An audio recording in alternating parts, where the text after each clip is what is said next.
Why does the Grand Sheikh of Al-Azhar hate the West? Why does the head of the largest Islamic group in the world attack the West all the time, and see him as a source of all evil in the world? Is it true that the West is an enemy of Islam and Muslims? Does it want to destroy them? Is it true that it is a threat to their morals? Can the morals proposed by Al-Azhar save Muslims from their backwardness, or turn them into a superpower? Why does the head of Al-Azhar University not criticize China, which persecutes millions of Muslims? Why does he not criticize Hamas, which has turned the lives of most Muslims in Gaza into hell? Why does he not reject Iran, which persecutes the Sunnis, even though he considers himself the leader of the Sunni Muslims? Why does he reject the Western occupation of Muslim countries, and does not reject the Arab occupation of his country, Egypt, or the Ottoman occupation that occupied and destroyed Muslim countries? Why does he not criticize the Turkish occupation of Syria? Why does he brag about the Islamic occupation of the countries of the world? Welcome to Shoaib Show.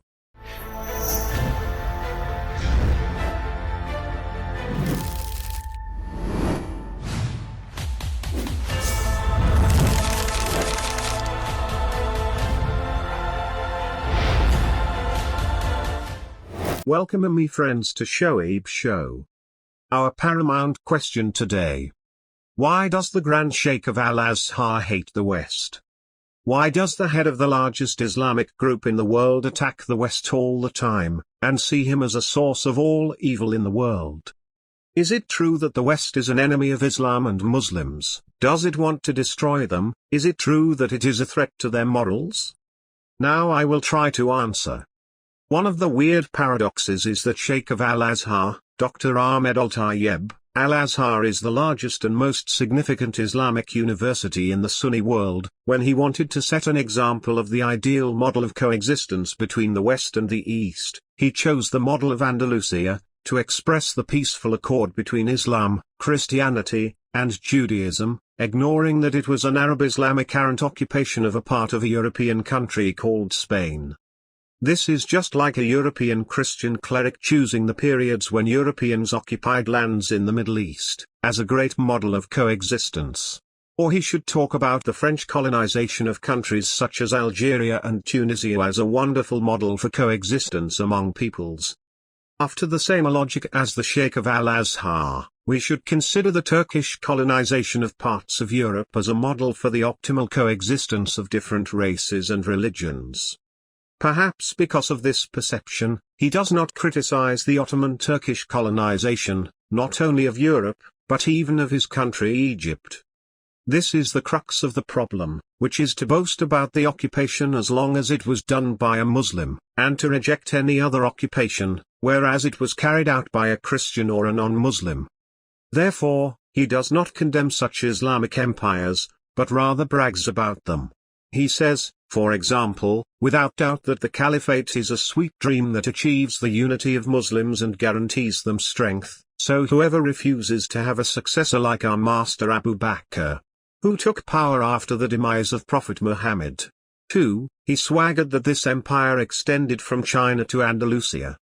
It is important to point out here that I relied on Arabic sources, because it is difficult to find them in English. Sheikh Al-Azhar, when he visits any Western country, often says the opposite of what he says to Arabic speakers. Sheikh Al-Azhar believes that it was the West that destroyed the State of Islam and the Islamic Caliphate. It is the one that conspired against the Ottoman Empire because it is Islamic.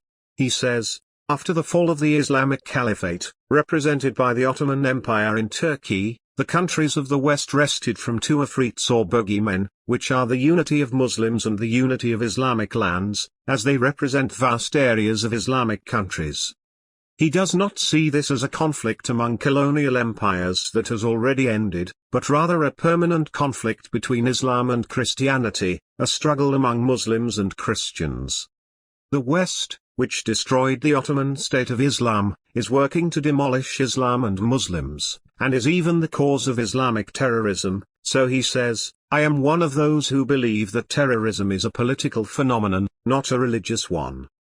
The first fallacy in what Dr. Al-Tayyib says is that there is no Christian or Jewish terrorism, i.e., killing on a religious identity, and if it does happen, it is, at any rate, rare.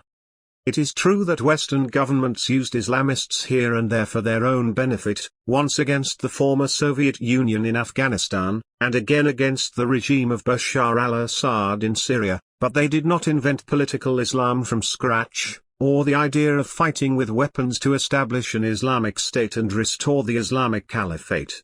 It is not logical for the West to create a force that wants to destroy it, but the Sheikh Al-Azhar ignores this, and attributes to the West that it is also the cause of the wars in the Middle East. According to his assertion, the West ignited such wars to sell its weapons and multiply its wealth.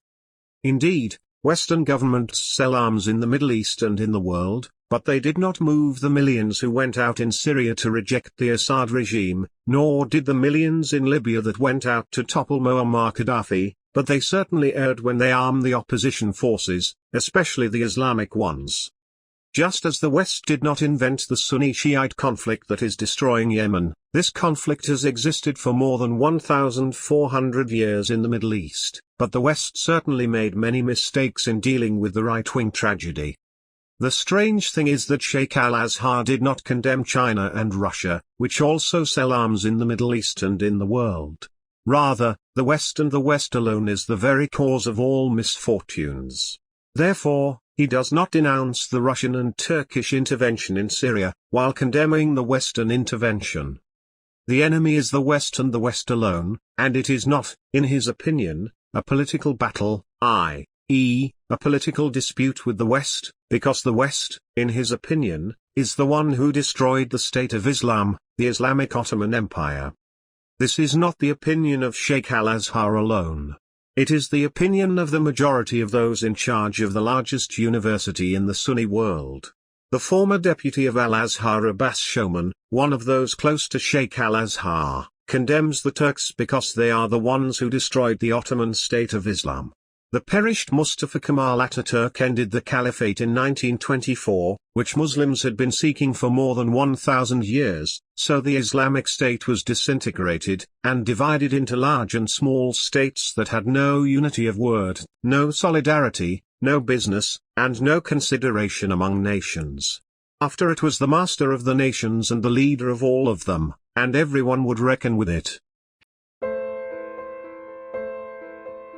This condemnation by him of the Turks is because they allowed Europe at the time to eliminate the colonial Ottoman Empire, which he considers the state of Islam and representative of Islam, like Sheikh Al-Azhar. This reveals the essence of hostility.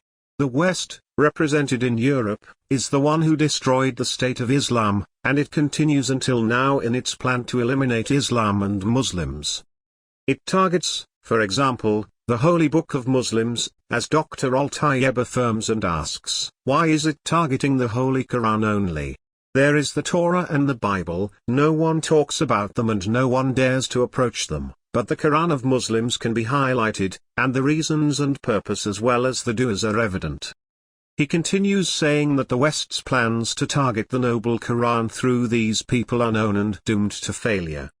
Sheikh Al-Azhar ignores the fact that the Bible and the Torah are not sacred in the West, so they are being criticized, and even severely ridiculed, and sometimes they seek to destroy such books. But he ignores all of that, with the aim of portraying that the West aims to destroy the East or Muslims once Quran is criticized or ridiculed. The West, according to his assertion, is funding the targeting of the noble Quran, to weaken the East and the Arab world.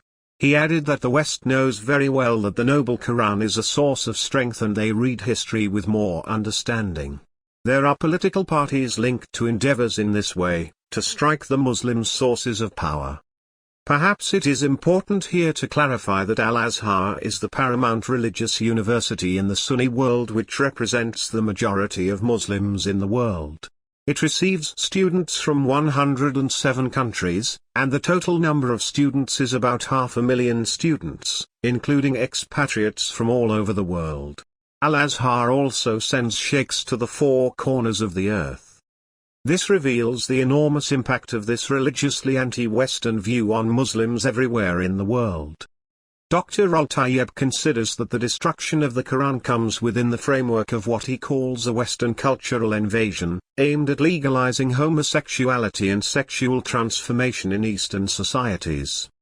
Eastern here indicates Islamic, and he goes back to saying, "We are now witnessing a Western cultural invasion of our Eastern societies that has descended upon us like dark black clouds with claims of rights and freedoms, to legalize homosexuality, transgenderism, and other ideas that are unacceptable to the East, neither religiously nor humanly." He designated this invasion as a robbery of the right of humanity and life to continue as God wanted them, a double interpretation of human rights, and an infringement on the right of the East to follow the Islamic religion. Here he states that the moral system in the West contradicts the system adopted by the Al-Azhar institution, which he considers to be Islam itself. While there is no punishment in the West for homosexuality, Al-Azhar curricula teach that homosexuality is cursed. Its punishment is flogging or murder, according to Dr. Mukhtar Mirzouk, former dean of the Faculty of Theology at Al-Azhar University. This violent stance on homosexuality ignores the fact that there are various Islamic jurisprudent opinions that think that Islam does not completely forbid homosexuality at all. There is even an Azhari doctor, Mustafa Rashid, who legitimates homosexuality, and does not see any problem in same-sex marriage. Nevertheless, Sheikh Al-Azhar considers that the West is conspiring against Islam and Muslims and wants to impose homosexuality. This certainly does not mean that Sheikh Al-Azhar is required to welcome homosexuality, but he needs not to incite against them. And he shall do, for example, as did the Pope, who said that we are all children of God, and refused to practice any discrimination against homosexuals. It is not only related to homosexuality, but to the international human rights charters that the West adopts and defends, but Dr. Al-Tayyib considers it a new colonialism. Sheikh Al-Azhar adopts the punishment of a Muslim who abandons his religion. And here I am quoting from Arabic sources, because you probably won't find that in English language sources. Dr. Ahmed Al-Tayyib described the apostate, who abandons the religion of instinct Islam, as blind of sight and insight who commits a high treason, warning of his danger to society if he continues his misguidance and error, and that our duty towards the apostates in the beginning is advice and guidance and addressing their minds with argument and the proof. That is, whoever exercises freedom of belief commits high treason, his abode is imprisonment or murder, and the choice between them is left to the ruler. He also believes that a man's beating of his wife is permissible according to Islamic law, but hitting should be light because the girl is to break her pride, in order to preserve the family's entity. But it is the function of the ruler to restrict such right, that is, the right of a man to beat his wife. He also does not recognize any religion other than Islam, Christianity, and Judaism, and he believes that Article 2 of the Egyptian constitution is a red line that must not be touched. It is the article that provides for, Islam is the religion of the state, Arabic is its official language, and the principles of Islamic Sharia are the main source of legislation. That is, he wants an Islamic state that implements the had punishments, i.e., cutting off the hand of the thief and stoning the adulterers and other punitive measures. While there are sheikhs from Al-Azhar who refuse to implement these punishments. So, the thing is that Sheikh of Al-Azhar, the largest and most influential university in the Sunni world, perceives that the West is the one who destroyed the Ottoman Turkish state of Islam, and takes the view that the system of international human rights covenants threatens the system of the Islamic state that he dreams of. Sheikh Al-Azhar and many sheikhs, along with all Islamists, consider themselves in one way or another an extension of the Islamic colonial empire in its various stages, and they dream of restoring it, rebuilding the type of Islam that was imposed by force. For them, Islam is not a religion, but a political project to rule the world. This is the main reason behind the sacred hostility against the West. Thank you my friends and see you well in future episodes, God willing.